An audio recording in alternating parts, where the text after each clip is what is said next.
আসসালামু আলাইকুম। কাছের এবং দূরের যে যেখান থেকে আমার ভিডিওটি দেখছেন সবাইকে শুভকামনা জানিয়ে শুরু করছি আমার আজকের রেসিপি। আমি আজকে মাছ বারবিকিউ করে দেখাবো।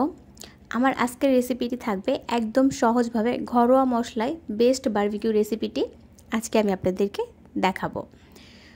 তো মাছ বারবিকিউ করতে হলে সবার প্রথম যে জিনিসটা খেয়াল করতে হবে, মাছটাকে খুব ঘন ঘন করে একদম ডিপ করে কাটতে হবে। তাহলে যেটা হবে, মাছের মধ্যে সবগুলো মশলা ভালো করে প্রবেশ করবে এবং মাছটা খেতে দুর্দান্ত লেভেলের স্বাদ হবে। তো আমি মাছটাকে ভালো করে একদম মাঝখানে যে কাঁটাটা থাকে, বড় কাঁটাটা বরাবর একদম ডিপ করে কেটে নিচ্ছি। তো দেখেন আমি মাছটা কেটে নিয়েছি। একদম এইভাবে মাছটা কেটে নেবেন। দেখেন আমি কিন্তু অনেকটা ডিপ করে মাছটা কেটেছি যাতে মশলাগুলো ভালো করে মাছের মধ্যে প্রবেশ করে। তো এখন আমি কিছুটা কাঁচা দুধ নিয়ে নিয়েছি। আপনাদের কাছে টক দই থাকলে দিবেন, আমার হাতের কাছে টক দই ছিল না। তো কাঁচা দুধের সাথে আমি 1 ফালি লেবুর রস দিয়ে দিচ্ছি। এটা কিন্তু টক দইয়ের কাজ করবে। আপনাদের হাতের কাছে টক দই না থাকলে আপনারা এইভাবে ইনস্ট্যান্ট টক দই বানিয়ে নিতে পারেন।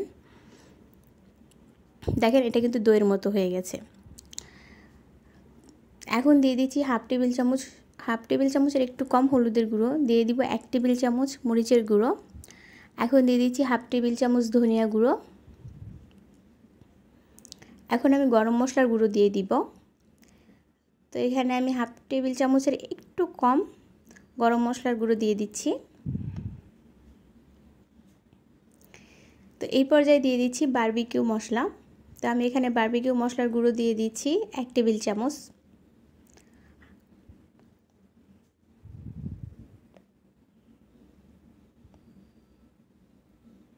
এরপর দিয়ে দিচ্ছি জিরার গুঁড়ো। আমি এখানে টালা জিরার গুঁড়োটা নিয়েছি হাফ টেবিল চামচের কিছুটা কম। আদা রসুন বাটা দিয়ে দিচ্ছি 1 টেবিল চামচ। এখন দিব টমেটো সস।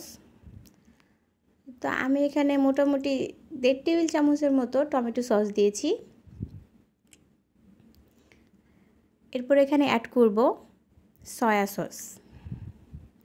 আপনাদের কাছে যদি বারবিকিউ সস থাকে সেটা আপনারা ইউজ করবেন, যেহেতু আমার কাছে ছিল না। আর আমি আগেই বলেছি যে আমি ঘরোয়া মশলা এটা তৈরি করে দেখাবো, তো এই জন্য আমি বারবিকিউ সসটা দেইনি, আসলে আমার কাছে ছিলও না। তারপর কিছুটা টেস্টিং সল্ট দিয়ে দিয়েছি, অল্প পরিমাণ। টেস্টিং সল্ট দিলে যে কোনো খাবারের স্বাদ কিন্তু দ্বিগুণ হয়ে যায়। এখন সবগুলো মশলা আমি ভালো করে একসাথে মিক্স করে দিয়েছি। এখন মাছের গায়ে মশলাটা দিয়ে দিব। একটা জিনিস আপনারা খেয়াল রাখবেন যে মাছ বারবিকিউ করার সময় মশলাটা যত ভালো করে মাছের গায়ে দিতে পারবেন, এটার স্বাদ কিন্তু ততই ভালো আসবে। তো আমরা যে কাট করেছি আঙ্গুলি দিয়ে দিয়ে এইভাবে মশলাগুলো মাছের ভিতরে ঢুকিয়ে দিতে হবে। তাহলেই কিন্তু আসলে মাছের যে অরিজিনাল স্বাদ, মানে বারবিকিউর যে টেস্ট, সেটা আপনারা পাবেন। এই মাছের কিন্তু আসল স্বাদটাই নির্ভর করে মশলাটার উপর। তো আমি আঙ্গুলি দিয়ে দিয়ে মাছের গায়ে মশলাগুলো ভালো করে ঢুকিয়ে দিব। এইভাবে মাছ বারবিকিউ করলে কিন্তু ভালোই লাগে খেতে। এই যে পেটের যে সাইডটা, এটা তো আপনারা ভিতরে আঙ্গুলি দিয়ে ভালো করে মশলা দিয়ে দিবেন। এই জায়গাটাও কিন্তু খেতে দারুণ হয়। তো আমি সবগুলো মশলা ভালো করে দিয়ে দিচ্ছি। আসলে ফিশ বারবিকিউ করলে মানে অন্যান্য ইউটিউব ভিডিওতে দেখবেন অনেক রকম মশলা দেয়, এখানে কিন্তু আমি অল্প পরিমাণ মশলা ইউজ করেছি, কিন্তু এটার স্বাদও কিন্তু দারুণ হয়। তো আমি মাছটাকে ম্যারিনেট করে প্রায় 3-4 ঘন্টার মতো ফ্রিজে রেখে দিয়েছিলাম। আপনাদের হাতে সময় না থাকলে আপনারা সাথে সাথে করতে পারেন। তো এই পর্যায়ে কিছুটা সরিষার তেল দিয়ে দিব। তেল দিয়ে মাছটাকে আবার একটু মশলাগুলো মাছের ভিতরে দিয়ে দিব। তেলটা আগে দিবেন না, তেলটা চেষ্টা করবেন পরে দিতে, না হলে তেলটা আগে দিলে মশলাগুলো মাছের উপরে কোট হয়ে যায়, ভিতরে আর মশলাগুলো প্রবেশ করতে পারে না। তো আমি তেলটা দেওয়ার পর মশলার সাথে মাছটাকে আরও ভালো করে কিছুক্ষণ মেখে নিচ্ছি। আমার হাতে সময় ছিল, এই জন্য আমি এটাকে ম্যারিনেট করে রেখে দিয়েছিলাম নর্মাল ফ্রিজে। আপনাদের হাতে সময় না থাকলে আপনারা মশলাটা দিয়ে সাথে সাথে এটাকে ফ্রাই করে নিতে পারবেন। তো দেখেন আমি মশলাগুলোকে কিভাবে দিয়ে দিচ্ছি। আপনারা চেষ্টা করবেন মানে যতটুকু মশলা ভিতরে দেওয়া যায় মাছের মধ্যে, কারণ মশলাটার কারণেই মাছটা আসলে খেতে অনেক ভালো লাগে। তো আমি মাছটাকে ফ্রাই করার জন্য ফ্রাই প্যানে তেল দিয়ে দিচ্ছি। এটা আসলে খুব বেশি তেলের প্রয়োজন হয় না, অল্প পরিমাণ তেলে এটা ভাজা যায়। এখন তেলটা গরম হয়ে আসলে মাছটা দিয়ে দিব। এখানে একটা ট্রিক্স আপনাদের ফলো করতে হবে। তেলটা একদম পুরোপুরি গরম হয়ে গেলে, মানে একদম ভালো করে তেলটা গরম হলে তখনই মাছটা দিতে হবে, নাহলে কিন্তু মাছটা পানি ছেড়ে দিবে। তবে মাছের উপর দিয়ে একটু মশলা বাকি ছিল, ওগুলো দিয়ে দিলাম। মাছের একটা পিঠ ভালো করে হলে তারপর উল্টাতে হবে। আমি একটু নেড়ে চেড়ে দিয়েছিলাম। আমি প্রায় 30-40 সেকেন্ডের মতো এটাকে ঢাকনা দিয়ে রেখেছি এবং হাই হিটে রেখেছিলাম 30 সেকেন্ডের মতো। তারপর চুলাটা মিডিয়াম টু লো হিটে নিয়ে এসেছি।